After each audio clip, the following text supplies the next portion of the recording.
Você já se auto-sabotou? Vive em relacionamentos complicados? Segue entre tapas e beijos com a sua família? Já esteve perdido em algum momento na sua carreira? Você não está sozinho. Em Psicologia Sincera, eu, Ana Luísa, e eu, Ana Tereza, vamos comentar os mais diversos assuntos do nosso cotidiano, sempre com uma opinião sincera. Pode ser que você se identifique ou não com as nossas análises e reflexões. Mas aí você vê se a carapuça serviu.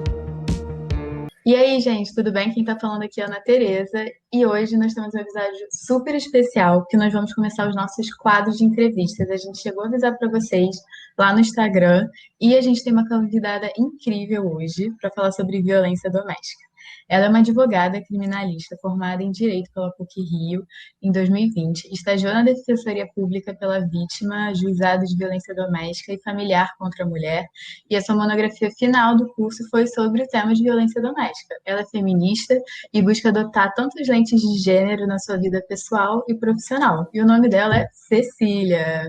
Dá um oi aí, Cecília. Palmas, Olá, pessoal. E, meninas, eu queria que vocês explicassem um pouco, assim, como surgiu a ideia do episódio. Então, é muito interessante, né? Porque, assim, para quem não sabe, eu e a Cecília somos amigas de longa data, assim.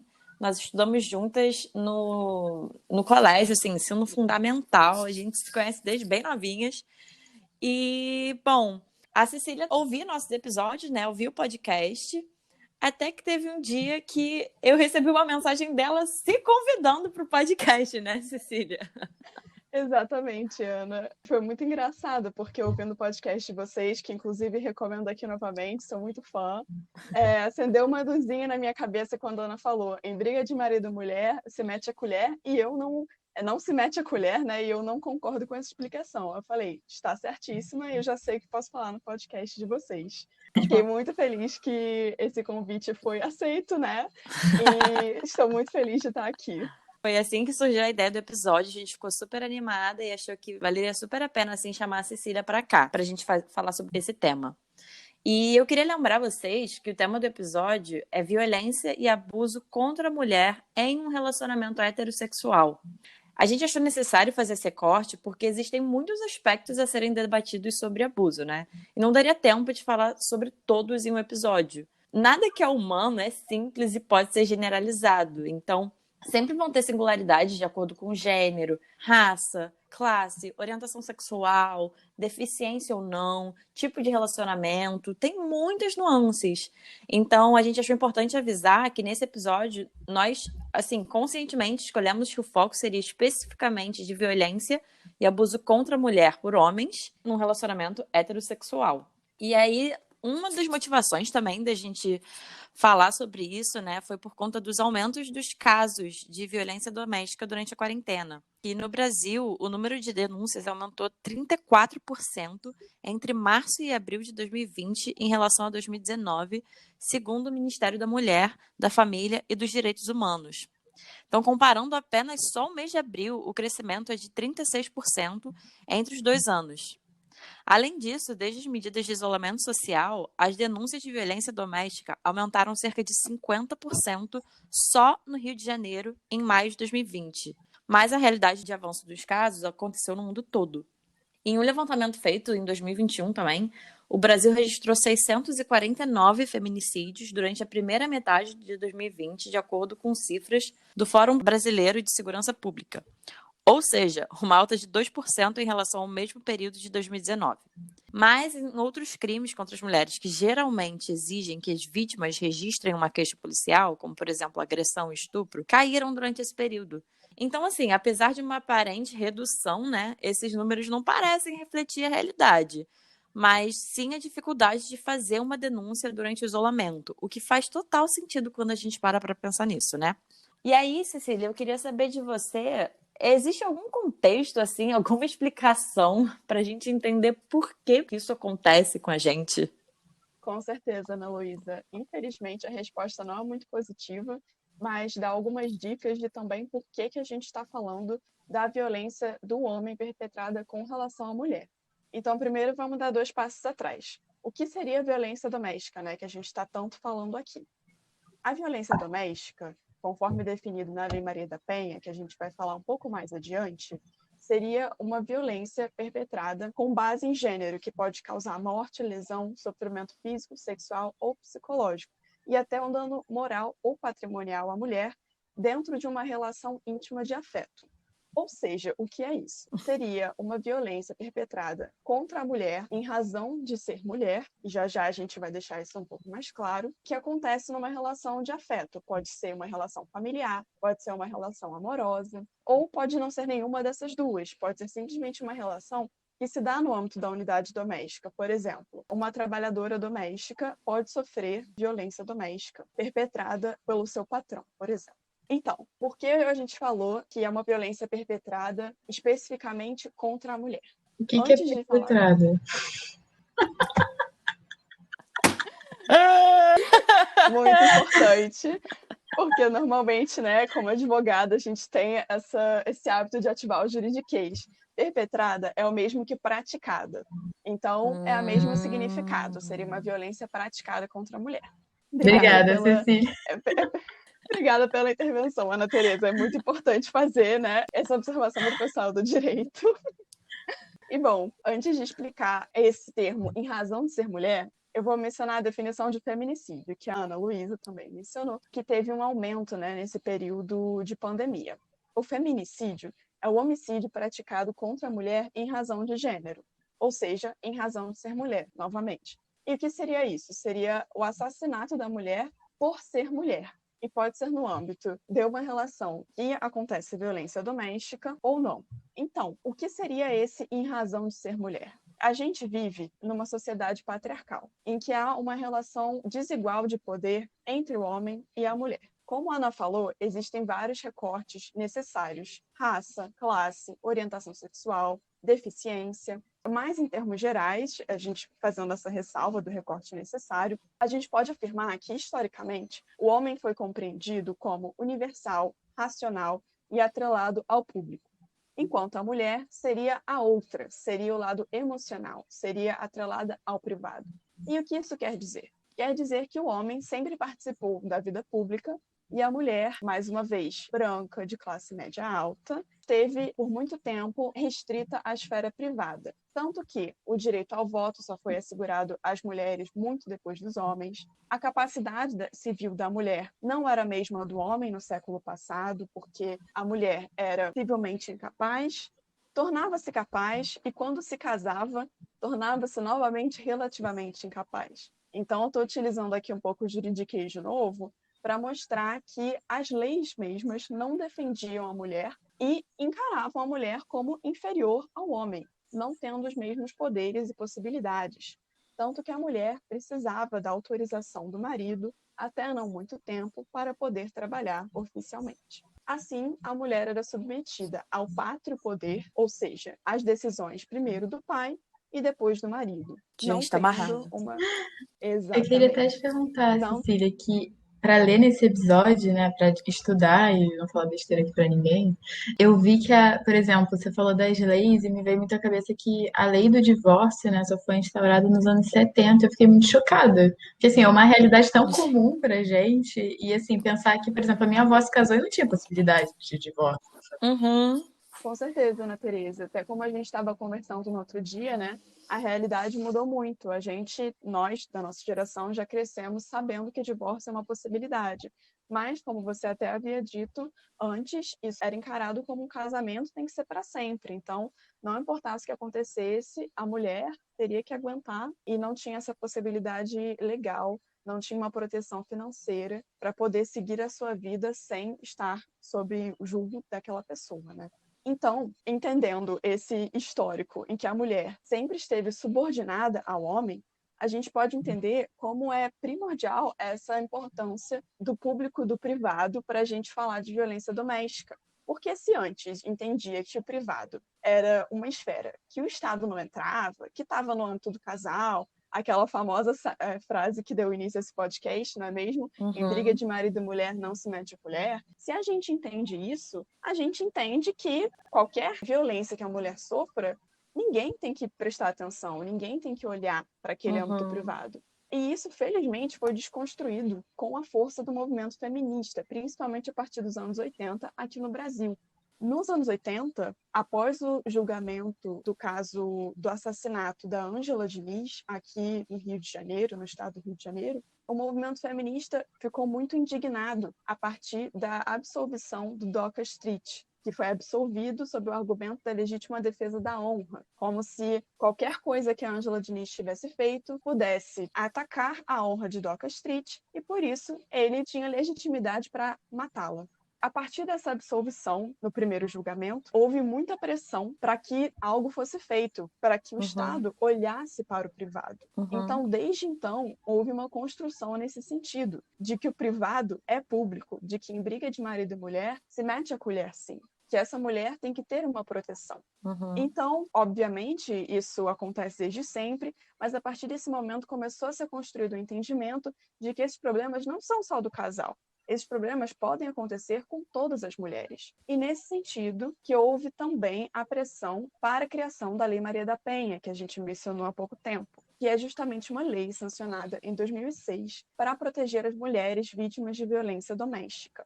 E ela é muito importante porque, lembra quando a gente falou de feminicídio e violência doméstica?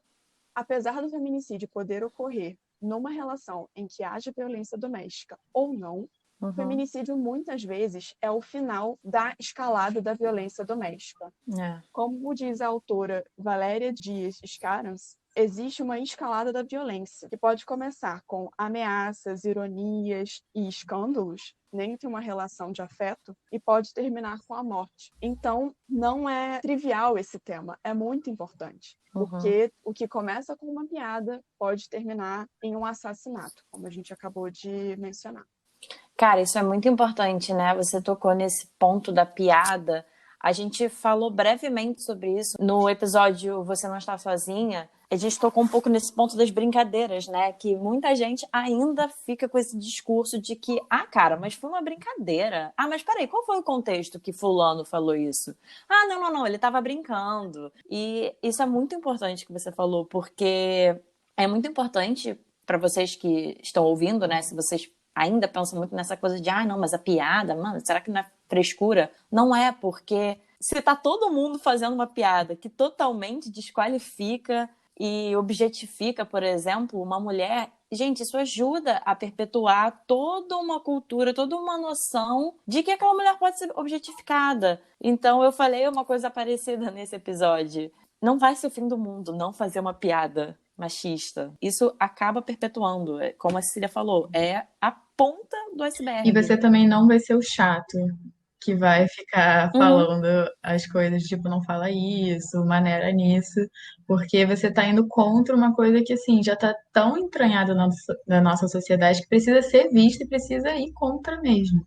Sim, Ana Tereza, eu concordo totalmente com a Ana Luísa também. A gente precisa falar, né, que não é que o que a gente vai falar aqui sobre violência psicológica, violência física, não aconteça com homens. Com certeza acontece, perpetrado por mulheres, né, praticado por mulheres, com relação a homens, assim como entre mulheres e entre homens também pode ocorrer, né? Essas ações podem ocorrer. Só que por que existe uma lei que protege a mulher? E isso é muito importante de ser enfatizado. É porque tem todo um sistema que permite que violências específicas sejam reiteradas contra a mulher, em razão dessas crenças compartilhadas, que começam da piada, começam daquilo de que a mulher estava sozinha na rua aquela hora, ela mereceu, né, o que ela sofreu, que roupa que ela estava usando, mas ela bebeu, ela não devia beber. Então, começa nessas pequenas limitações que são impostas à mulher e que são perdoadas para o homem, ou que não são nem pensadas para o homem, e termina em um controle, em uma manipulação. Então, por mais simples que sejam essas pequenas crenças, brincadeiras, isso reforça um sistema que legitima a morte de mulheres. Muitos se chocam quando chega ao final dessa escalada da violência, mas não percebem o começo. E por isso é muito importante estar falando sobre violência doméstica e sobre feminicídio também, né? Embora a gente vá focar aqui na questão do abuso. Antes de a gente passar para o próximo tópico específico, é realmente importante somente fazer um recorte com relação à raça. Por mais que não seja o meu lugar de fala, nessa história, né, que eu contei, desse contexto social, a gente falou muito disso de a mulher estava no privado, o homem estava no público. Sendo que, por exemplo, mulheres negras sempre estiveram na esfera pública Uhum. porque precisavam trabalhar. Então, a história não é única e nem a história da mulher branca é a história universal. É. Isso é muito importante fazer do recorte. Mas até como aqui a gente não tem o espaço, o tempo suficiente, também não é meu lugar de fala, eu acho importante fazer essa observação e que seja entendido que, sim, continua a relação de violência doméstica e pode incidir, mas existem outras vulnerabilidades e outras nuances que intersecionam esse entendimento, né? Seja raça, seja pela mulher ser periférica, seja eventual deficiência física ou intelectual, enfim. Mas é importante a gente fazer essa observação. E, meninas, a gente está falando aqui, eu fiquei com uma certa dúvida, assim, como é que a gente identifica que a mulher está sendo violentada? Bom, Ana Teresa, para auxiliar os ouvintes e as ouvintes a identificarem uma situação de violência, a gente pode falar dos tipos de violência que a mulher pode sofrer.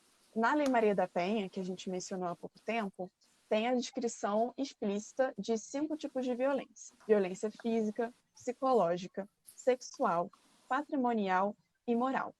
O que seria rapidamente cada uma delas, de acordo com a definição da lei? A violência física é realmente o que significa a palavra. Pode ser uma lesão corporal, seja grave, seja leve. A violência psicológica são condutas que causam dano emocional e diminuição da autoestima. A violência sexual tem relação, como diz mesmo o nome, né, direta com as relações sexuais, mas também privação de anticoncepcionais, por exemplo. Já a violência patrimonial tem relação com o controle financeiro da vida da mulher, que é algo que retira sua independência e suas possibilidades para além daquele relacionamento. E, finalmente, a violência moral tem uma relação com a violência psicológica, mas é baseada de uma maneira mais específica em qualquer conduta que configure calúnia, difamação ou injúria, que são os crimes relacionados à honra da mulher ou à reputação da mulher. A Cília falou da violência psicológica, né? E é muito importante da gente especificar isso, porque tem nuances em todos esses tipos de violência, né? Mas eu acho que a violência psicológica pode passar despercebida tantas vezes. Então, eu queria só especificar aqui que violência psicológica contra mulheres pode ser qualquer conduta, como a Cília falou, né? Que causa dano emocional, diminuição da autoestima.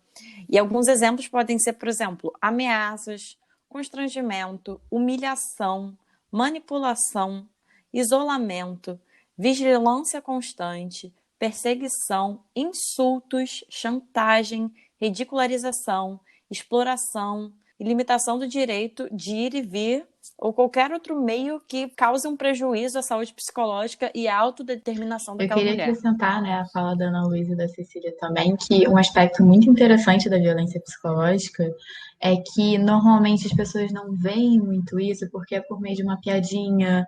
E aí, quando a mulher protesta, o homem sempre fala: ai, você sempre leva as coisas pro lado errado, não é isso que eu quero dizer. E aí, as pessoas em volta também ficam vendo como se a mulher tivesse de mimimi e o homem tivesse no direito dele de fazer a piada e falar o que ele bem entende. Então, acaba que existe esse contexto da violência psicológica, muitas vezes, passar despercebida para terceiros também. E aí acaba legitimizando um pouco o que o homem está fazendo.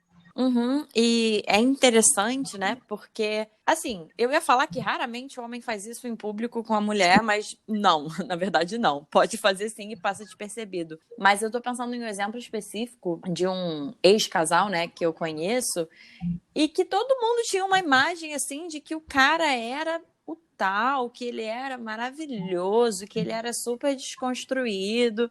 Porque no caso dele, pelo menos, ele não fazia as coisas na frente de todo mundo. Porque ele sabia que ele tinha uma imagem ali de desconstruído a ser preservada. Mas por trás das portas, o que ele fazia era isso, era violência psicológica, era muito sério. Por isso que é tão importante da gente ouvir a mulher quando ela decide falar, que é tão difícil para ela falar, mas quando ela fala, a gente precisa ouvir, porque tem coisas que acontecem entre 4 paredes que só aquela mulher sabe. E que, claro, que o homem vai negar, gente. É a imagem dele. É óbvio que ele vai. Uma observação que eu acho muito importante com relação ao que a Ana Luísa falou é justamente esse termo, entre 4 paredes. Uma grande dificuldade não somente de identificar a violência doméstica, como de provar a violência doméstica, é essa. Que muitas vezes, para os amigos, para a família, O homem tem uma imagem. Todo mundo Uhum. gosta dele. Ele é um cara tão bom, como ele podia fazer qualquer coisa contra ela? Exatamente. Só que uma das características e especificidades da violência doméstica é que muitas vezes ela só ocorre no âmbito privado. Daí Uhum. toda essa dificuldade de entendimento, primeiro da mulher que está sofrendo, e segundo das pessoas em volta de apoiarem, porque elas não conseguem acreditar que aquele cara tão legal faria algo assim tão negativo.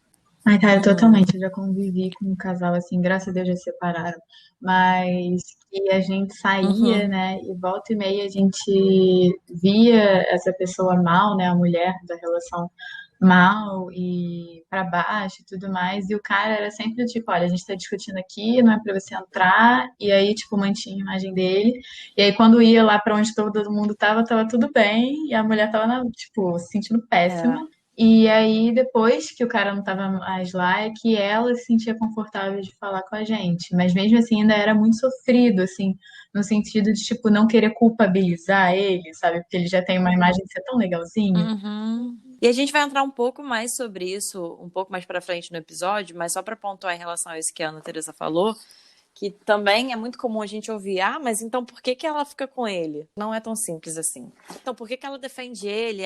Coisas assim. Não é tão simples assim. A gente vai falar sobre isso depois, mas só pra já pontuar isso aqui, né? Ana Luísa, o que você está falando é muito importante, porque, como a gente já mencionou, e até pedindo desculpa por ser repetitiva, mas acho que essa repetição é importante, é que Uhum. muitas vezes a mulher demora a entender o que está acontecendo com ela. É. E isso não somente, né, em relação a uma situação de violência doméstica, mas em situações de abuso. E, nesse sentido, eu posso até entrar, e acho que seria interessante compartilhar, uma história que aconteceu comigo, na qual eu também demorei muito a entender o que estava acontecendo e que eu estava numa situação em que, na verdade, estava me fazendo mal. E eu só quando saí daquela situação que eu entendi o mal que ela me fazia. Bom, quando isso aconteceu? Eu tinha 15 anos, estava no segundo ano do ensino médio, e eu namorei esse garoto, né, por 8 meses, mais ou menos. E a relação, quando eu estava na relação, achava que me fazia muito bem, mas algumas coisas eu só fui percebendo quando eu saí dessa relação. Eu era feliz, eu gostava dele, ele gostava de mim. Só que, ao longo da relação, eu fiz umas coisas que eu, na verdade, não queria ter feito, porque eu achava que era normal ceder num relacionamento. Só que eu não percebia que eu estava cedendo mais do que eu queria. Não percebia que o que eu estava fazendo era além do ceder. E eu percebi isso quando, em muitos momentos, eu questionava, assim, pensando: nossa, isso é estranho, assim, não concordo com isso. Mas minha reação imediata, em vez de lutar contra isso ou apontar que eu não concordava, era simplesmente abaixar a cabeça, pedir desculpa e tentar fazer a todo custo com que a pessoa com quem eu estava ficasse feliz, em vez de estar triste comigo. Então, muitas vezes eu já ouvi a frase de: eu não gosto quando você vira o olho. Poxa, após eu recusar fazer algo que a pessoa desejava, a pessoa falava: mas a gente está junto, eu gosto tanto de você. Então, assim, rolava uma manipulação emocional indireta Uhum. que me fazia ter medo de perder aquela pessoa. Então, eu Uhum. fazia as coisas porque pensava que aquilo era maneira de manter aquela pessoa comigo. E algumas outras coisas aconteceram que eu só percebi depois e que, na verdade, também não faziam bem para mim. Como? Foi um período que eu me aproximei muito das minhas amigas, porque eu fui afastada dos meus amigos. E como isso aconteceu? Eu tinha 3 amigos muito próximos, mas toda vez que eu passava o recreio com eles, esse meu namorado da época olhava de cara feia para mim, eu pegava na mão dele quando a gente ia subir do recreio e ele não queria pegar a mão, e realmente ficava meio emburrado, me dando um tratamento diferente do que ele me dava normalmente. Então eu passei a ficar só com as minhas amigas, porque para ele tudo bem eu estar com as minhas amigas, e não era tudo bem eu estar com os meus amigos homens, em específico. Quando eu viajei no meio do ano, eu mencionei feliz que eu tinha ido para a praia, e ele de repente ficou sério, perguntou: ué, mas você usou biquíni?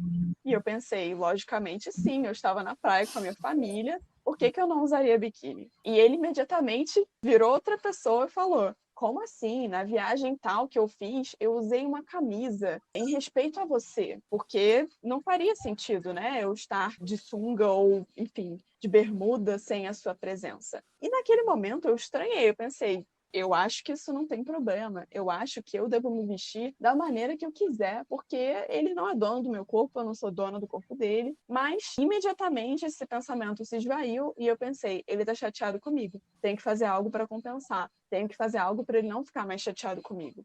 E eu lembro que eu passei o restante da viagem meio triste, que a gente estava um pouco brigado, justamente porque eu tinha errado com ele em usar um biquíni com a minha família. Então, essas eram coisas que, primeiro, eu não compartilhava com nenhuma das minhas amigas, porque eu pensava que era normal, apesar de estranhar, e iam me fazendo mal. Por exemplo, de tarde, ele sempre queria estar o tempo todo conversando comigo pela internet, sendo que a gente era da mesma turma do colégio.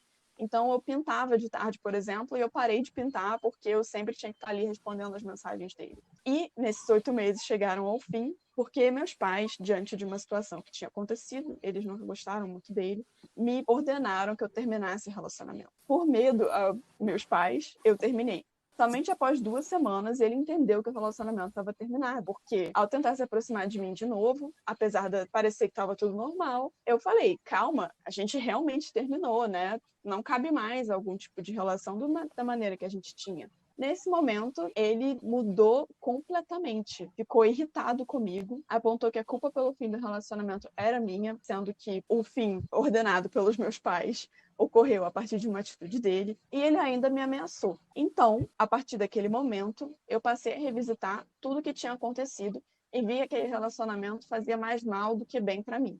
E bom, dessa experiência, né, o que aconteceu comigo depois, o que eu tirei disso? Eu tive um impacto muito grande nos anos seguintes. Durante uns 3 anos, eu tinha medo dele, medo do que ele poderia eventualmente fazer comigo. Foi algo que foi crescendo na minha cabeça a partir do que eu tinha sofrido. E chegou a um ponto de que eu evitava a ir a certos lugares com medo de encontrar com ele. Não porque eu necessariamente ia encontrar com ele, mas porque, enfim, esse medo cresceu dentro de mim. E o que me ajudou a superar isso e a seguir em frente foi, primeiro de tudo, terapia. Eu entrei na terapia por conta disso, e isso ajudou muito a colocar no chão, colocar no racional, né, o que realmente estava ali em jogo. Além disso, ajudou muito conversar com pessoas ao longo do tempo sobre o que tinha acontecido comigo e entender que aquilo não era culpa minha. Então, isso foi muito importante para mim. E tem 3 pontos bem relevantes que eu gostaria de compartilhar sobre essa situação que aconteceu comigo. O primeiro era que eu me incomodava muito com a relevância que eu dava a esse fato na minha vida, porque o que eu mais desejava era sentir indiferença com relação a ele. De um ponto que aquilo foi crescendo na minha cabeça e eu entrava numa espiral que eu não conseguia sair por algum tempo de o que podia acontecer comigo, o que as pessoas podiam saber, o que as pessoas não podiam saber, eu queria somente ser indiferente com relação àquilo. Em dado momento, com a ajuda da terapia, eu entendi que eu nunca seria indiferente, porque aquilo me marcou de alguma maneira. Então, que eu entendesse, tratasse aquilo de uma maneira que a minha vida não fosse movida em razão daquilo. A segunda coisa é, qual é a minha visão sobre ele hoje em dia? Depois do ensino médio, eu realmente nunca mais o vi, não tivemos muito contato. Em algum momento, ele até me procurou para pedir desculpa pelo que tinha acontecido, mas ele realmente não especificou por que foi o pedido de desculpa dele. Então, realmente não sei se ele sabe quão grande foi esse impacto na minha vida. E, de outro lado, eu acho importante falar que os dois eram adolescentes. E aqui eu não estou passando pano ou, mais uma vez, né, querendo preservar uma imagem de pessoa legal. Apesar de todos nós cometermos erros e disso ter tido um impacto muito grande para mim pessoalmente, eu não o encaro como uma pessoa terrível, até porque muitas das coisas que ele fez foram reforçadas por filmes, pela mídia, pela criação de todos nós. Então, naquela idade, eu tinha 15, ele devia ter 16 anos, também não há como exigir uma desconstrução que não era nem daquele momento. Então, obviamente, parte do que aconteceu comigo foi muito social. Daí a importância de a gente estar falando disso agora. E, obviamente, parte foi do pessoal, tanto que não são todos os garotos de 16 anos que fazem isso. Mas acho importante fazer essa ressalva. Eu não estou aqui para colocar essa experiência como algo terrível, uma pessoa incorrigível, nada disso. Reconhecer que foi algo da época, aconteceu há anos atrás, e que agora as coisas estão diferentes, a sociedade está um pouco diferente, mas que isso segue acontecendo com muitas mulheres e de uma maneira muito mais grave do que aconteceu comigo. E daí a importância da gente não normalizar esse tipo de situação. Uhum. E por último, uma coisa que eu queria falar era sobre a ressignificação. Eu muitas vezes me perguntei, será que eu escolhi direito? Será que eu me afinei com feminismos e busquei lutar por direitos das mulheres por conta do que aconteceu comigo? Porque eu via que poderia ter sido muito pior se fosse lá na frente, não em razão das condutas dele, mas em razão justamente das ações que aconteciam serem corriqueiras, serem normalizadas. E eu pensava, meu Deus, será que eu defini a minha vida em razão de uma experiência negativa que aconteceu comigo? Hoje em dia, de toda forma, isso não é uma grande questão. Pode ser que em parte tenha sido isso, pode não ser. Pessoalmente, eu acho que eu nunca vou ter essa resposta. Mas o que importa é que, apesar de ter acontecido algo ruim, esse algo ruim foi ressignificado e aflorou de uma forma positiva. Tanto que cá estou compartilhando essa experiência pela primeira vez, acho que de uma maneira pública, né? Apesar de conversar com os meus amigos com relação a isso, justamente porque essa experiência foi ressignificada, porque eu não busco crucificar, entre aspas, ninguém, mas simplesmente compartilhar isso como um alerta, porque na época eu não entendi o que estava acontecendo comigo e isso me fez muito mal. E não porque ele era uma pessoa horrível que aconteceu uma vez a cada 10 anos. Não isso, mas porque podia ser qualquer outra pessoa. E eu queria agradecer, Cecília, você compartilhar a sua história, porque, tipo, requer muita coragem, tá falando aqui para um bando de gente que vai ouvir a gente Com e certeza. de botar para fora isso que aconteceu com você, que você fala que foi uma experiência ruim, foi uma experiência muito pesada e eu acredito que, assim, requer muita coragem mesmo. Com certeza. E eu acho que uma coisa importante de falar para as mulheres que estão ouvindo, que já passaram por alguma coisa assim, e às vezes tem mulheres que têm dificuldade de nomear o que passou de abuso, mesmo já tendo as informações sobre isso, né? Porque muitas vezes a dificuldade de nomear vem da desinformação, mas muitas vezes é além disso. E o que a gente acha importante ressaltar aqui é que só você pode falar da sua experiência, só você pode nomear. É seu, a história é sua. E a coisa do abuso é que tantas coisas são tiradas da gente, né, na situação de abuso. E eu queria que, assim, quem sou eu para dar esse poder para as mulheres, né? Mas eu queria, pessoalmente, dar isso de volta e falar que vocês têm poder pela história de vocês.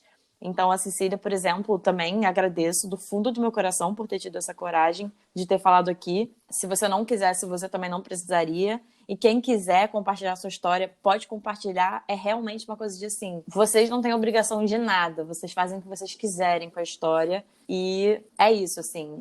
Mas eu fico muito grata, Cecília, por você ter tido essa coragem de compartilhar aqui e usar isso como uma forma de ajudar outras mulheres mesmo. Porque pra mim é isso que a gente tá fazendo. Pelo menos esse é meu objetivo com esse episódio. Sim, Ana Luísa e Ana Tereza, agradeço muito também por esse espaço. De fato, como aconteceu há muitos anos, e eu felizmente tive realmente um apoio, não somente da terapia, mas apoio familiar, apoio de muitas amigas e amigos, inclusive um relacionamento muito saudável que eu tive após esse relacionamento que eu relatei aqui para vocês, eu pude lidar com isso. Então, obviamente, existem resquícios, mas não é algo que a minha vida se move por. E eu acho que isso é o mais importante. Então, eu estou aqui falando com vocês com uma certa tranquilidade, mas claro que nas primeiras vezes que eu contei isso, foi muito difícil falar isso sem chorar, falar isso sem me desestabilizar, porque me marcou de uma maneira muito profunda. Então, eu acho que essa ajuda, esse falar sobre, me ajudou. Mas eu entendo também que cada experiência é única. Assim como a Ana Luísa falou essa questão de nomear, né? Eu, quando falo dessa experiência, eu reconheço que foi um relacionamento abusivo, mas, do mesmo modo, não gosto muito de mencionar que foi violência doméstica, até por conta dessa experiência prática que eu tive atendendo mulheres que sofreram violência doméstica. Então, eu realmente entendo mais como um relacionamento que houve uma certa violência psicológica, houve uma manipulação, mas eu tenho uma dificuldade de nomear a minha própria experiência. Então, eu acho importante dizer isso, né? Que cada pessoa tem que ter o seu entendimento. Pode ser que para algumas mulheres seja bom falar sobre de uma maneira um pouco mais reiterada, para outras não. Então, eu acho que é muito pessoal esse processo de entendimento e esse processo de cura. Mas é muito importante, em todos os casos, de falar sobre isso, Uhum. justamente para dar início a esse processo de cura, para que os homens ouçam também e não repitam esse tipo de conduta. Até porque, como eu falei, eu era muito jovem, ele era muito jovem, e eu tenho certeza que todas as pessoas que estavam à nossa volta naquele momento, hoje são pessoas diferentes, com outro entendimento. Hoje, alunos do ensino médio mesmo têm outro entendimento. Então, eu acho que é importante essa compreensão da parte social, coletiva, de hábitos reiterados, e de uma parte pessoal, que por acaso aconteceu comigo, mas poderia ter sido qualquer outra pessoa que poderia ter praticado isso contra mim, sem perceber que estava me machucando. Eu acho que, obviamente, há casos que a pessoa faz propositalmente, mas, bom, eu nem tenho como afirmar isso, mas em muitos casos a pessoa não percebe o dano que ela está perpetuando, né, com relação a outra pessoa. Então, é bastante importante a gente falar muito mais das ações do que das pessoas em si. E eu queria usar isso assim como gancho, né, de falar que os relacionamentos abusivos, normalmente eles são feitos em ciclos. Até para os nossos ouvintes conseguirem identificar o começo desse ciclo, meio, final, e quando alguém está preso nesse ciclo. Que a violência contra a mulher ele é um processo contínuo e repetitivo, assim. Então, gente, não aconteceu uma vez e acabou, vai acontecer várias vezes. E começa sempre esse ciclo numa fase de tensão, que é tipo uma fase bem silenciosa, assim, no sentido de o homem começa a fazer umas mímicas, uns olhares, tudo é tipo tensão entre o casal. E nessa fase, a mulher tenta de todas as maneiras, tipo, ficar fora da visão. Sabe aquele cara que tá meio estressadinho, aí é meio grosso com a mulher e tudo mais, e a mulher fica meio tipo, ah, não vou nem me envolver muito porque ele tá estressado. E assim, o foco do agressor é que a culpa toda pela frustração dele, o estresse e tudo mais, vai começar a ser posto na vítima, na mulher que ele tá. E muitas vezes a mulher até chega a perguntar coisas do tipo, ah, o que está acontecendo e tudo mais, e a tendência é o homem ser agressivo, assim, com agressão verbal ou indiferença, falando tipo, ah, não enche o saco, esse tipo de coisa. E como essa fase não é muito bem resolvida, vai logo para a fase de agressão, que o agressor parece meio ter, tipo, perdido o controle de si mesmo, aí ele quebra objeto, empurra a vítima, força a relação sexual, dá tapa, dá soco, e pode até usar algumas armas, tá, gente? Seja, tipo, utensílio, por exemplo, utensílio de cozinha, ou própria arma que o cara pode ter em casa. E a mulher que meio que já estava amansada, né, porque ela já sabia que o agressor estava num temperamento mais difícil, ela meio que fica meio sem reação, assim, porque ela já sabia que ele estava numa fase difícil, ela tinha que ficar quietinha, então ela sabe que ele está numa fase ainda mais difícil e talvez ela só precise ficar quietinha de novo. E aí se instala um pouco essa normalidade, né? De ela não contra-atacar, digamos assim. Porque é uma situação muito de você fica, o bicho pega, se você se defende, o bicho pega também. Porque como é uma relação muito de poder, né? Do Exatamente. homem mostrar que ele tá no poder das coisas, se ela contesta ele, isso é uma contestação no poder dele. Então ele agride. E se ela também ficar na dela, ela vai ser agredida porque ele tá botando nela todas as frustrações dele. E aí acaba que essas mulheres muitas vezes ficam tristes, se sentem impotentes, se sentem descartadas. E aí nós vamos para a fase de desculpas, que depois que acontece todo esse rolê, o homem se dá conta que ele fez besteira. E aí ele começa a ficar triste e ele poderá até tentar anular, tipo, minimizar o que ele fez com a mulher. E assim, o arrependimento dele pode até ser verdadeiro, tá, gente? Ele começa a pedir desculpa, falar que a mulher provocou e ele só reagiu, do tipo, meio que a culpa é do externo, a culpa nunca é do comportamento dele, que ele decidiu agir daquela forma. E se a culpa não é da mulher, a culpa é de outra pessoa. Pode ser tipo, ah, bebi e fiquei agressivo. Ah, mas eu tô com tanto problema de dinheiro, estou estressado. Ah, mas a minha carreira não tá indo tão bem como eu esperava.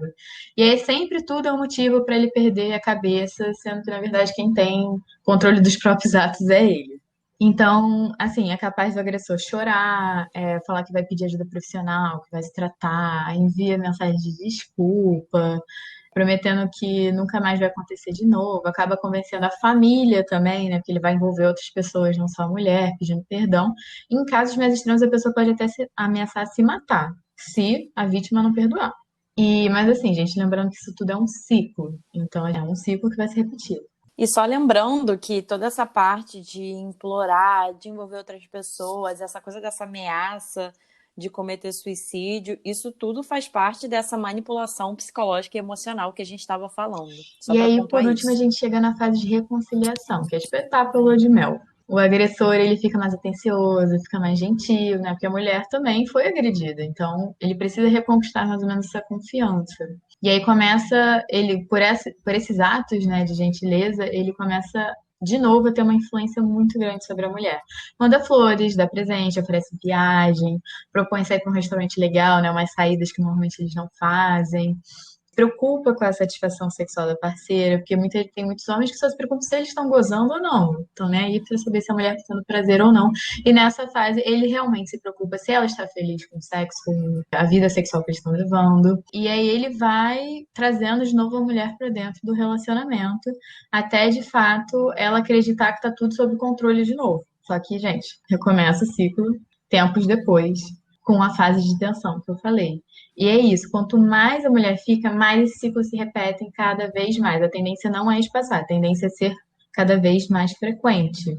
Então, isso é algo para vocês tomarem muito cuidado, porque não são eventos isolados, por mais que muitas vezes a gente queira acreditar nisso. Então, Ana Teresa, você falou um pouco sobre esses ciclos, né? Mas como é que a gente identifica que a gente está num relacionamento abusivo? Até para quem está ouvindo, talvez se precisar identificar, ou a gente vendo de fora. Como é que a gente identifica isso? Então, uma das características, assim, que é muito normal no relacionamento abusivo é o homem progressivamente, tipo, isso significa que é muitos pouquinhos, afastar a mulher da família, dos amigos, impedir dela trabalhar, de ter vida social. E o objetivo do comportamento é deixar que a mulher não seja mais independente, porque uma mulher independente, ela tem controle se ela quer sair do relacionamento ou não. Quando você depende financeiramente do seu marido, quando você não tem a quem recorrer, você fica muito mais presa a ele. E isso tudo, assim, a pessoa vai fazendo inconscientemente. Ele não pensa assim, fica em casa pensando, nossa, hoje eu vou fazer ela brigar com a família, hoje eu vou.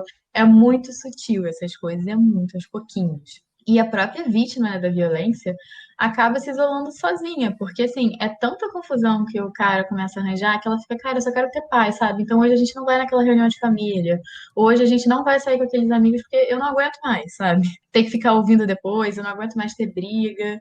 E ela vai também normalizando alguns comportamentos, que do tipo, em vez dela cobrar do agressor, né, de ele ter uma atitude diferente, ela começa a ter, já que ele não vai mudar. O abusador também tenta jogar a mulher contra as pessoas, né? Usando coisas.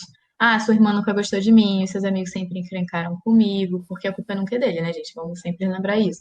Ele sempre joga a culpa para terceiros. E é comum também ele começar a ter um ciúme doentio, Uhum. falar coisas tipo, ah, nem vem com isso, você já deu pra todo mundo, você já me contou isso. Sendo que, assim, provavelmente ele deve ter também comido todo mundo, só que, assim, o problema é ela ter se relacionado sexualmente com outras pessoas. Uhum. O abusador também vai minar a autoestima da mulher, insinuando que Uhum. ela não vale nada, depreciando tudo que ela faz. Tipo, ah, você fez isso, mas sei lá quem fez muito melhor que você.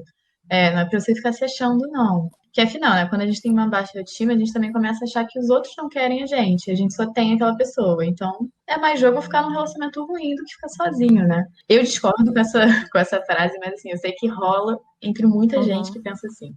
Também pode, em casos assim, É, que já com vai certeza. avançando, pode até ocorrer atos de intimidação, assim, quando o homem começa a descarregar a raiva em objetos, tipo, bate a porta com força, bate a cadeira, quebra copo, prato, porque, assim, ele tá mostrando a força dele. Eu até já tenho conhecidos, assim, de amigas reclamando de namorado que ficou com raiva numa briga e socou a parede. Só que, assim, entre as entrelinhas, que provavelmente o cara não deve saber, né, e tudo mais, é que ele tá meio que mostrando assim, hoje é a porta, amanhã pode ser você. Eu tenho essa força, eu tenho esse poder e é pra você se sentir intimidada com Uhum. isso. Porque assim, gente, eu consigo ficar com raiva e não socar uma porta, sabe? Então, Muitas o abusador pessoas. também muitas vezes Muitas começa a se pessoas. mostrar Então, insensível, do tipo, cara, você tá num dia super ruim, super na bad, e aí ele fica do tipo, ai, para de chorar, para de encher o saco, tem gente que tem problema muito pior que o seu, ou tipo, nem dá bola, sabe? Você manda mensagem, o cara demora pra responder, tá nem aí muito pro que você tá sentindo.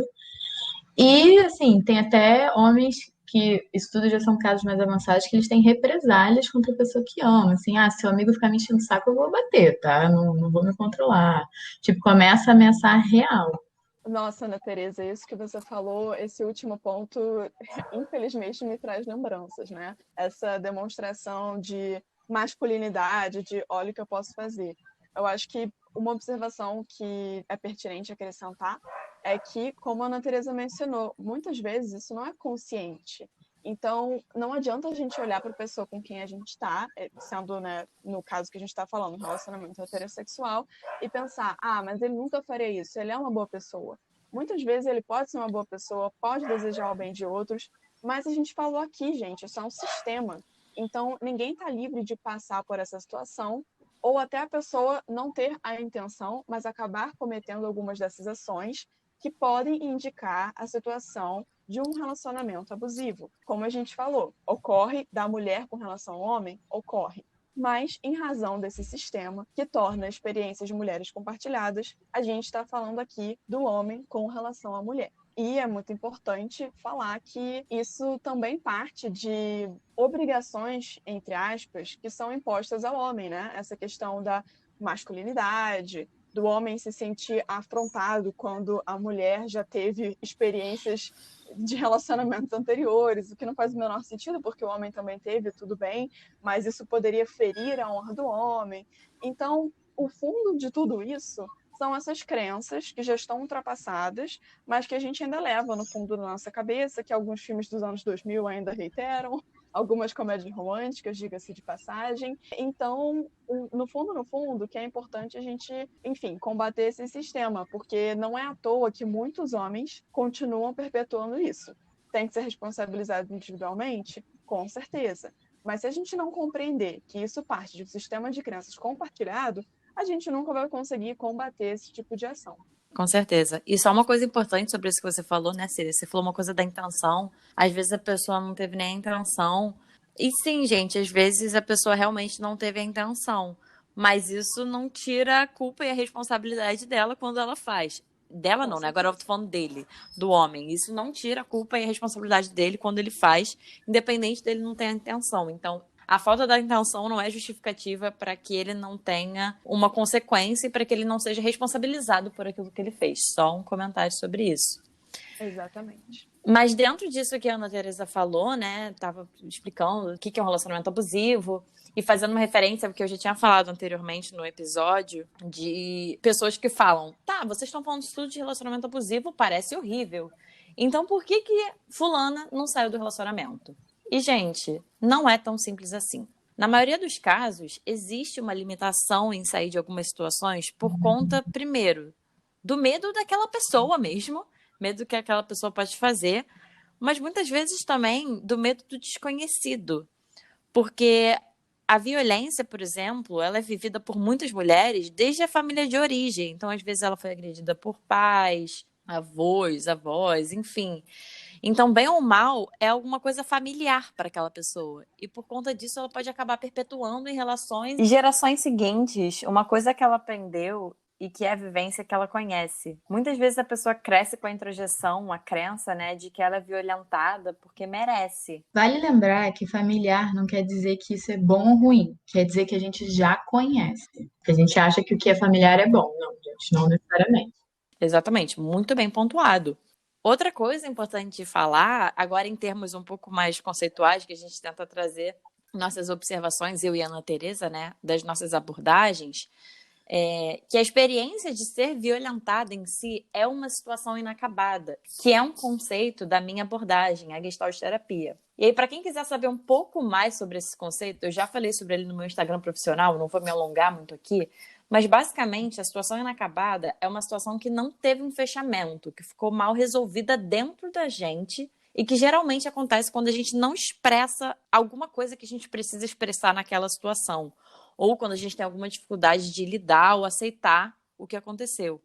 Isso tem tudo a ver com abuso, né? Porque na maioria dos casos a vítima não consegue reagir por inúmeros motivos, como eu falei, muitas vezes pelo medo da reação do agressor e do abusador quando ela está sendo abusada. Então, além de muitas vezes a vítima paralisar numa situação de abuso, é muito delicado isso de se expressar, de exigir que a pessoa se expresse, porque você está se deparando com uma ameaça real ali. Mas então o que acontece com essa coisa da situação inacabada, né? a pessoa é abusada, não expressa o que ela sentiu naquele momento, que ela estava precisando expressar. E como eu falei lá no meu post, o traiçoeiro da situação inacabada é que ela nos cristaliza, ela nos prende àquela situação. Então, assim, a gente pode tentar passar por cima, mas se não foi resolvido, se não foi fechado, se aquilo não foi expressado, a gente fica paralisado e cristalizado naquilo mesmo. E além disso, muitas mulheres vítimas de violência doméstica severa não encontram em si mesmas suporte suficiente para tomar alguma decisão, seja de denunciar, de enfrentar aquela situação ou sair de casa. E na maioria das vezes, toda a autoestima delas, tudo que elas são, foi totalmente retirado delas, desqualificado. Então, assim, só para pontuar que tem vários aspectos que são empecilho para mulheres procurarem ajuda, se separarem ou só reverem aquela situação e aquela relação que elas estão vivendo. Mas, assim, esses são só alguns pontos dentro dessa situação de não sair de um relacionamento, uma situação de abuso. O buraco é sempre muito mais embaixo. Uma pontuação que eu acho muito relevante de fazer, a partir disso que a Ana Luísa falou, é que, como ela disse, cada situação é uma situação. Nem sempre é fácil vocalizar e nem sempre é seguro para a mulher que está sofrendo violência doméstica de vocalizar ou publicizar aquela situação. Infelizmente, muitas vezes, após ela contar para outras pessoas, o agressor se volta contra ela e intensifica a violência. Uhum. Então, é muito importante lembrar que, primeiro, cada caso é um caso.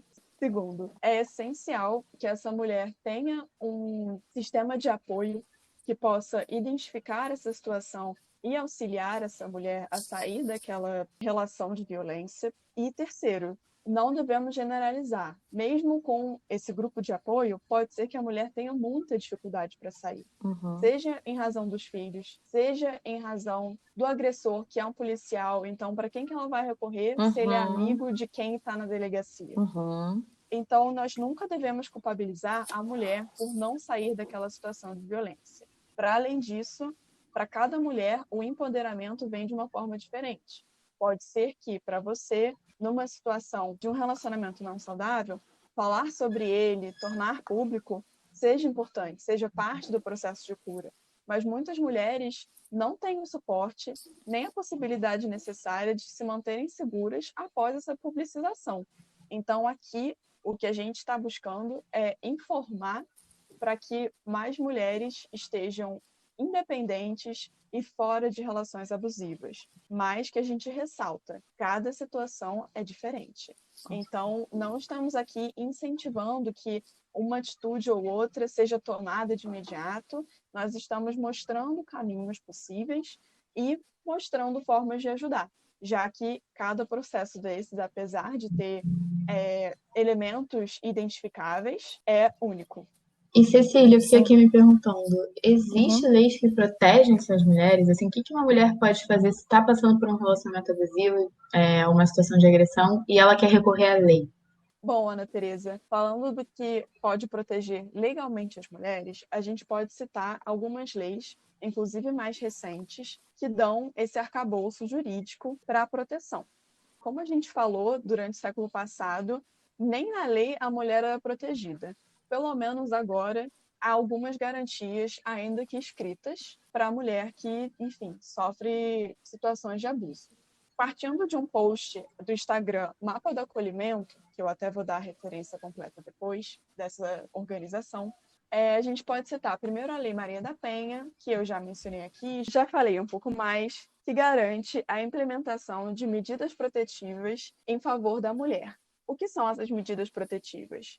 São medidas determinadas contra o agressor, de afastamento do lar, por exemplo, de proibição de contato, seja virtual, seja físico contra a mulher, dentre outras medidas, restrição ao porte de arma, caso o agressor tenha direito a porte de arma, mencionando, né, só um dos aspectos da lei, além de, enfim, implementação de políticas públicas e outras ações preventivas para coibir a violência doméstica contra a mulher.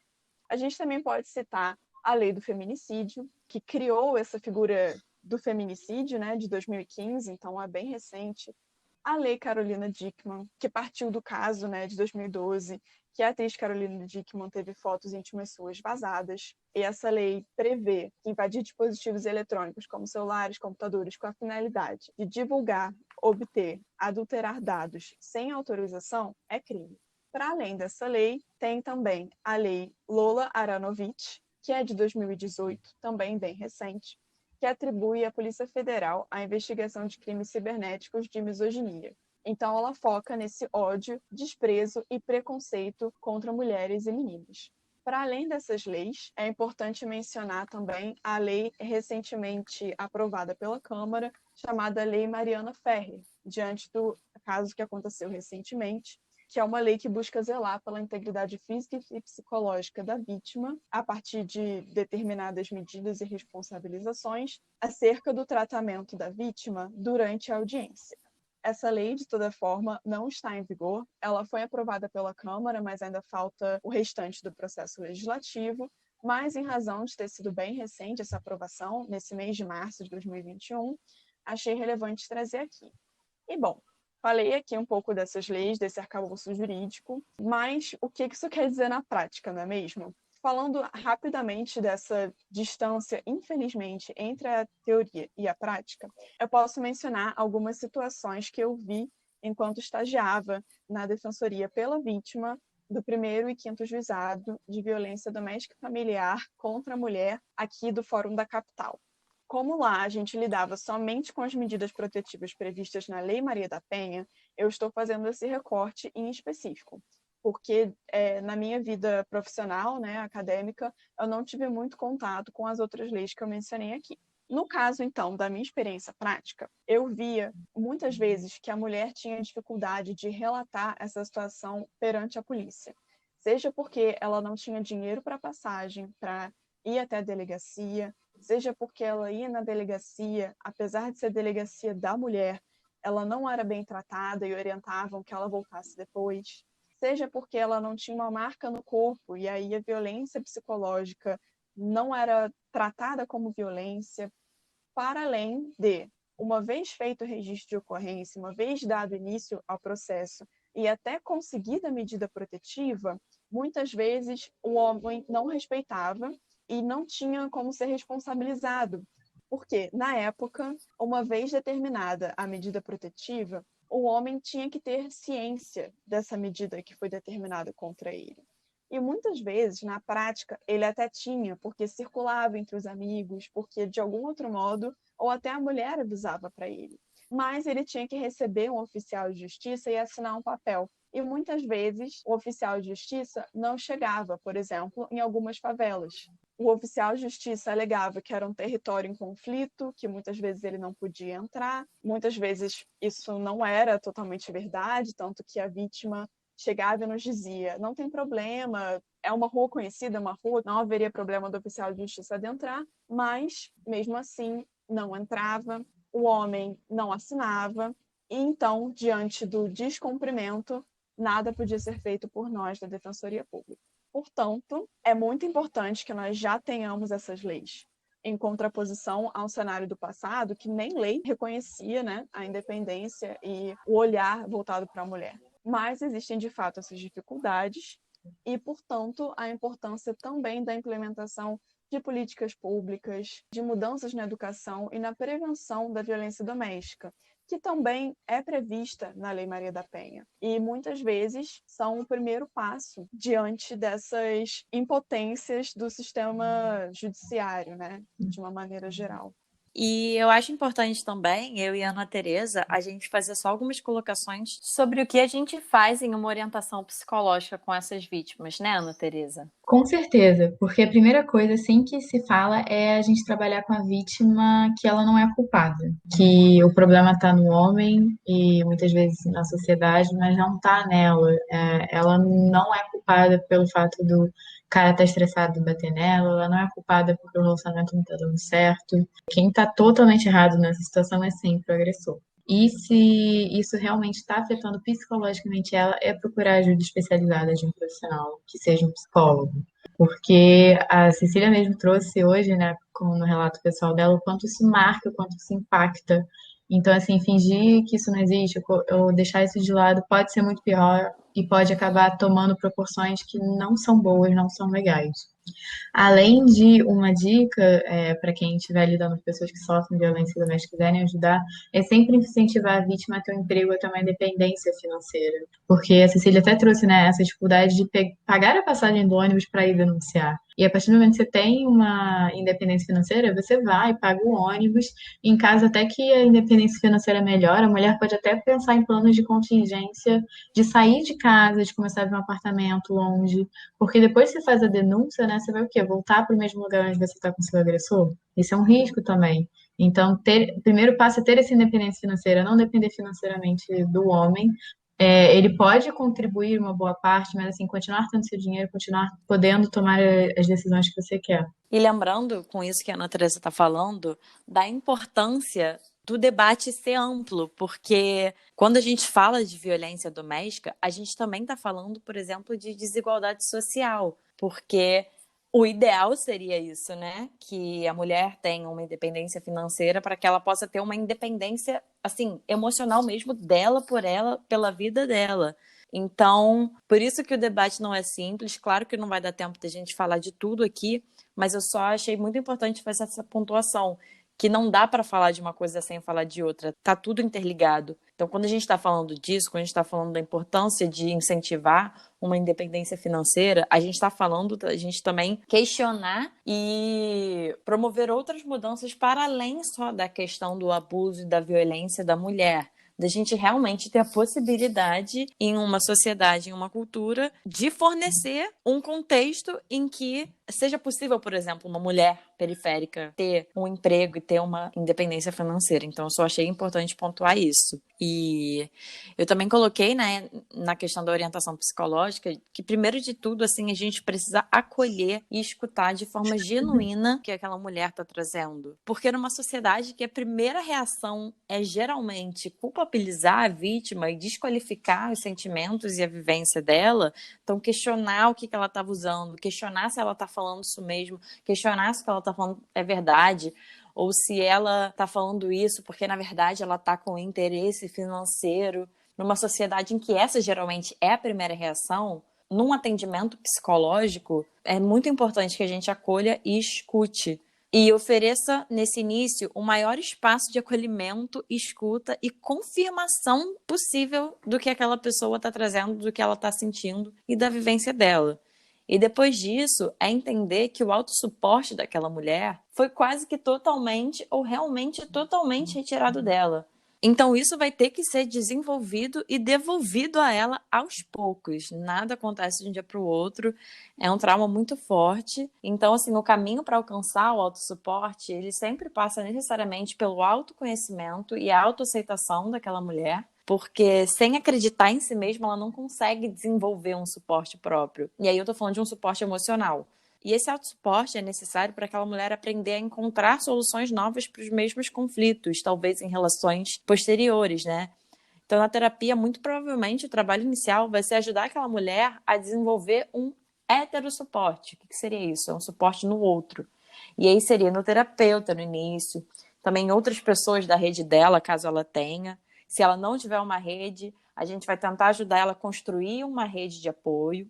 E é com essa ampliação do suporte ambiental, né, do ambiente, que essa mulher vai poder aumentar o seu próprio suporte. E, além disso, um fator determinante para a gente quebrar esse ciclo da violência contra a mulher na sociedade é a gente ter um fluxo de compartilhamento de informações sobre tudo isso que a gente está trazendo aqui, sobre o que é abuso, o que é violência, informações sobre os serviços e conhecimentos por trás dos profissionais, o que essa mulher pode fazer.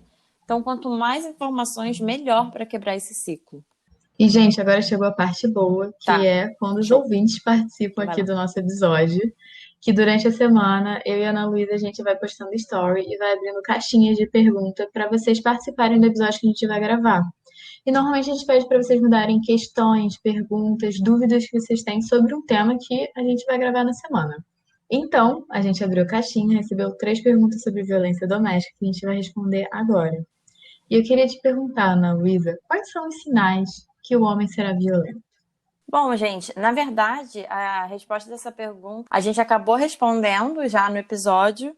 Então, Caso tenha ficado alguma dúvida, vocês podem voltar lá e ouvir de novo. E se essa dúvida continuar, vocês podem até mandar pra gente no nosso Instagram. A gente pode encaminhar pra Cecília, alguma coisa do tipo.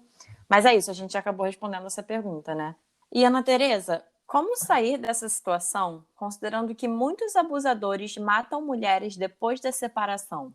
Eu pensei assim muito na linha de a mulher antes de fazer a denúncia, criar uma rede de suporte, criar um lugar que ela pode ir, seja a casa dos pais, seja a casa de amigas, para ela ter esse distanciamento físico do abusador. É comum em relacionamentos abusivos o abusador continuar procurando a mulher mesmo depois do término, mesmo depois da denúncia, mas é importante que tenha esse distanciamento físico.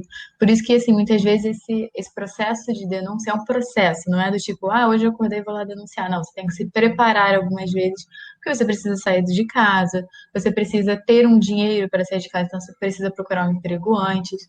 Então, é começar a construir essa rede de suporte para você conseguir sair do relacionamento e se proteger. E Cecília, como ajudar uma amiga vítima de violência doméstica?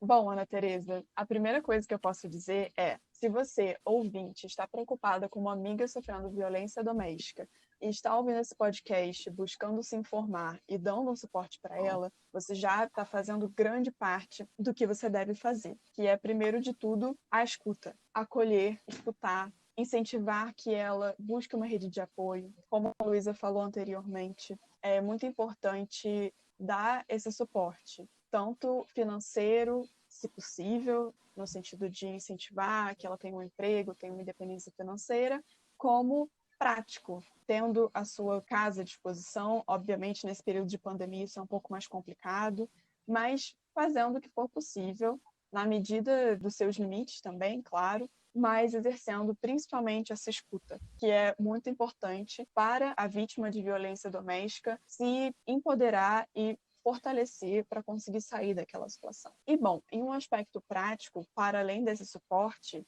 o que a própria vítima, né, de violência doméstica pode fazer, estendendo um pouco essa situação agora para um lado jurídico, né? As meninas falaram anteriormente de um lado prático voltado para o atendimento psicológico, voltado para a independência financeira, e agora a parte jurídica, né? O que é possível fazer a partir do momento que você se vê ou vê alguém próximo em uma situação de violência doméstica. O primeiro de tudo é falar com uma pessoa da sua confiança e enviar para ela ou ele quaisquer provas existentes. Por exemplo, se existe alguma conversa no celular que há uma ameaça, que há algum xingamento, ou qualquer gravação, qualquer ligação eventualmente existente, envie para essa pessoa, assim como, caso você tenha buscado informações na internet sobre violência doméstica, sobre a quem recorrer, apague isso do histórico do seu celular. Por quê? Uma vez entendendo que você está numa relação de violência doméstica, caso o agressor note a sua consciência sobre isso, ou até perceba que, às vezes, o agressor, né, não percebe, ele pode intensificar a sua violência. Então, infelizmente, esses cuidados são necessários, de apagar o histórico de conversas com essa amiga, de enviar para ela quaisquer provas existentes, caso, provas entre aspas, né, aqui dizendo, e caso existam, porque pode ser que não existam, e não se preocupe, porque isso, infelizmente, é próprio da violência doméstica. É muito mais difícil a gente entender como provar. Mas isso é um aspecto posterior, que um atendimento personalizado pode te ajudar muito mais. Eu estou aqui somente dando informações gerais do primeiro passo. O segundo passo seria procurar um auxílio jurídico, seja a Defensoria Pública, seja uma advogada ou advogado da sua confiança ou organizações. Caso você não tenha nenhum advogado ou advogada que possa chamar, que é o caso da maior parte das pessoas, você pode procurar a Defensoria Pública. Aqui no Rio de Janeiro existe um órgão chamado NUDEM, N-U-D-E-M, que lida com a mulher em situação de violência de uma maneira mais orgânica. Como assim?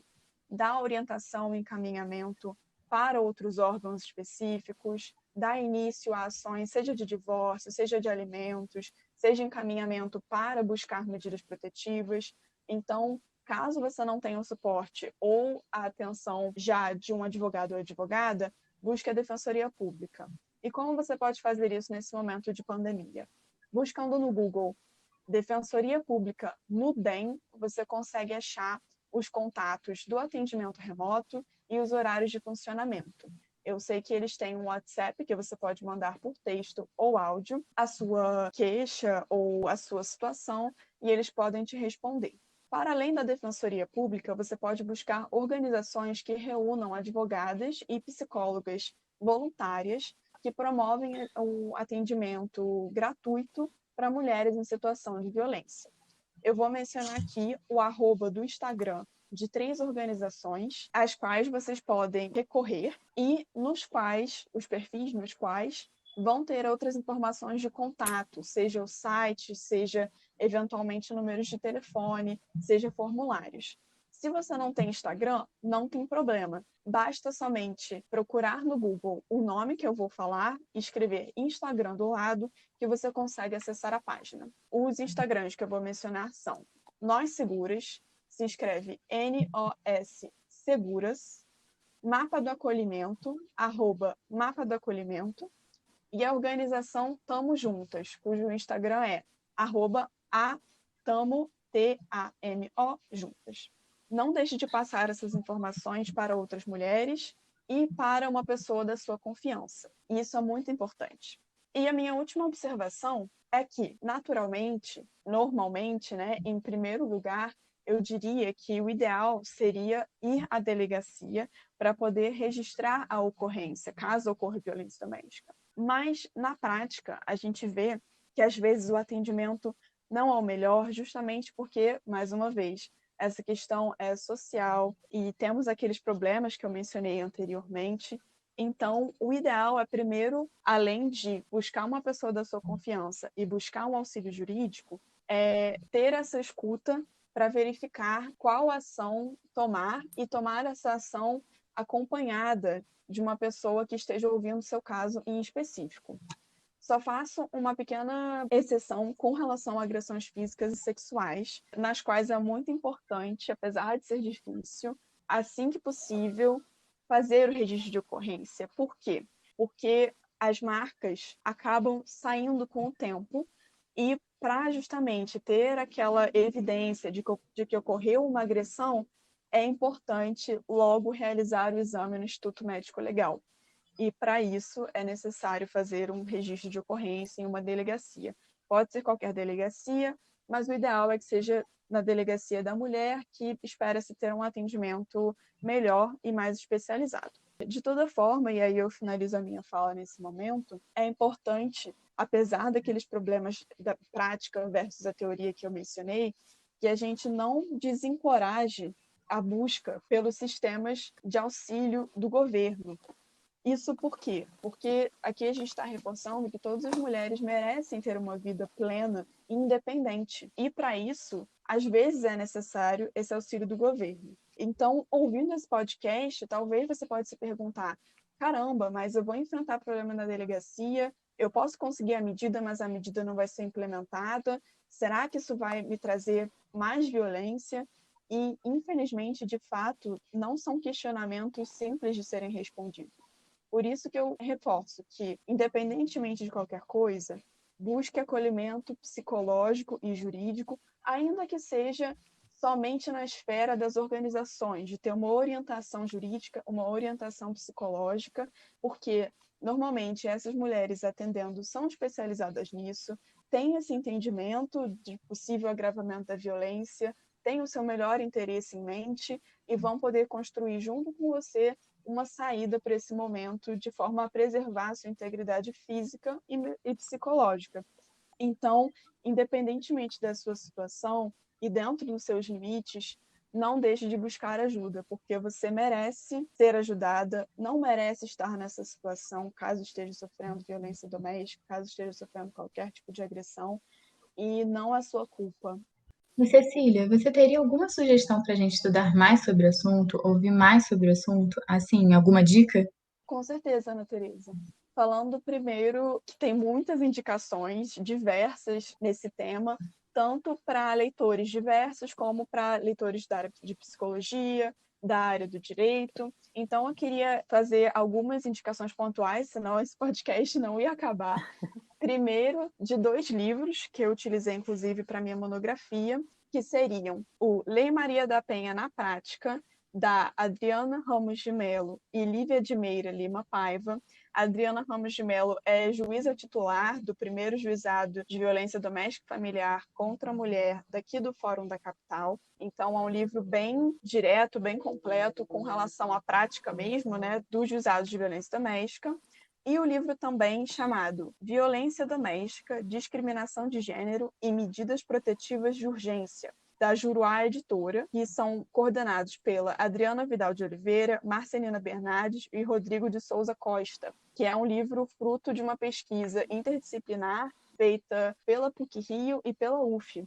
Então, é muito completo, possui dados sobre a aplicação da Lei Maria da Penha, e eu acredito que é muito interessante para os operadores do direito de uma forma geral. Ainda no âmbito jurídico, eu indico o podcast Improvável Podcast, da professora Janaína Matida, em especial o episódio 4 da 2ª temporada, chamado Defensoria, Assistência da Vítima nos Crimes de Gênero e Provas, na qual ela convida um defensor que atua, né, pela vítima nos casos de violência doméstica. Então, acredito que esse conteúdo já deu uma boa ideia, uma boa visão do que é o dia a dia, né, da aplicação da Lei Maria da Penha. E agora uma indicação mais geral para todos e todas. Indico o podcast As Conquistas da Lei Maria da Penha, do Mamilos Podcast, que dá realmente uma visão geral, né, histórica da Lei Maria da Penha e do que a gente pode fazer agora para combater a violência doméstica. E também, em um sentido mais histórico, a série Praia dos Ossos, da Rádio Novelo, que é sobre o assassinato da Ângela Diniz cometido por Doca Street, que a gente mencionou lá no começo, cujo julgamento deu origem a uma pressão maior do movimento feminista pelo combate à violência doméstica. E é importante mencionar também, né, para além dos podcasts dos livros, que eu acabei não falando anteriormente, mas que agora existe o aplicativo Maria da Penha Virtual, em razão da pandemia. Então, caso você sofra de violência doméstica e busque a proteção e deseje buscar a proteção da Lei Maria da Penha, isso pode ser feito sem sair de casa. Então, para além de ter essa orientação jurídica e psicológica, recomendo que busque esse aplicativo, mais uma vez relembrando aquele detalhe de apagar o histórico e de tomar essas precauções, porque, obviamente, não deveria ser a mulher que devia ter que tomar atitudes após ter sofrido uma agressão, mas, infelizmente, a gente tem que ter esses cuidados para se proteger. Eu tenho uma indicação de uma psicóloga que fala muito sobre relacionamentos abusivos. Ela, para mim, assim, é minha guru desse tema, que é a Manuela Xavier, @Manuela Xavier no Instagram. Ela fala muito sobre esse tema, ela tenta falar sempre da forma mais acessível possível, democratizar o debate. Então ela faz lives sobre isso no Instagram, ela tem inúmeras lives, ela tem grupos de estudos sobre o tema, ela tem grupos de acolhimento e de apoio. Geralmente é cobrado um valor, mas ela oferece bolsa para as mulheres, tanto periféricas quanto negras, se eu não me engano, com deficiência também. Geralmente ela oferece uma grande quantidade de bolsas para seja um grupo de estudos, seja um grupo de acolhimento. E só nas lives mesmo dela, do Instagram, ela já oferece muitas informações sobre isso de um ponto de vista psicológico. E a indicação do podcast dela, que é o Alcateia Psicanalítica, que ela também fala muito sobre isso, sobre esse tema. E é muito interessante. Então, é isso, assim. Quanto mais informações sobre o tema, melhor. E foi isso, gente. Eu acho que nesse episódio a gente agregou muito, trouxe muita informação. Eu, pelo menos, aprendi muito, tanto para fazer quanto conversando aqui com a Cecília também. Eu espero que isso também tenha ajudado muito vocês que querem aprender mais sobre o tema.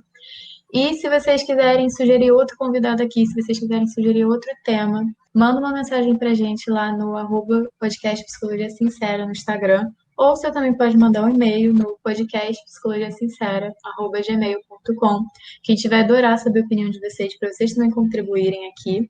E nesse meio tempo, se vocês quiserem saber o que eu e a Ana Luísa estamos fazendo por aí, você pode me achar no meu Instagram, @pc.anacavalcante. E Ana Luísa, qual é o seu arroba? O meu arroba é psianaluísa, com Z, Braz com Z. E, gente, a gente espera que vocês tenham gostado desse podcast. Queria agradecer a presença da Cecília aqui. E eu acho que a intenção é realmente a gente poder informar o máximo possível e relembrar também o máximo possível que vocês não estão sozinhas. Podem procurar a gente, procurem ajuda nessas organizações que a Cecília falou. É muito importante que, para mim, pelo menos, que vocês saiam desse episódio com o sentimento de que vocês não estão sozinhas. Ana Luísa e Ana Tereza, eu queria agradecer. Muito obrigada por esse espaço. Estou muito feliz de participar daqui desse podcast, falar de um assunto que eu considero tão importante e dizer que eu me coloco à disposição também, caso alguém que esteja ouvindo queira esclarecer algum ponto, queira mais alguma indicação, seja de literatura, seja teórica, seja prática, eu me coloco à disposição para responder. Então, qualquer coisa, podem enviar para o arroba das meninas no Instagram ou no e-mail delas, que elas vão encaminhar para mim e eu respondo, a gente faz essa ponte.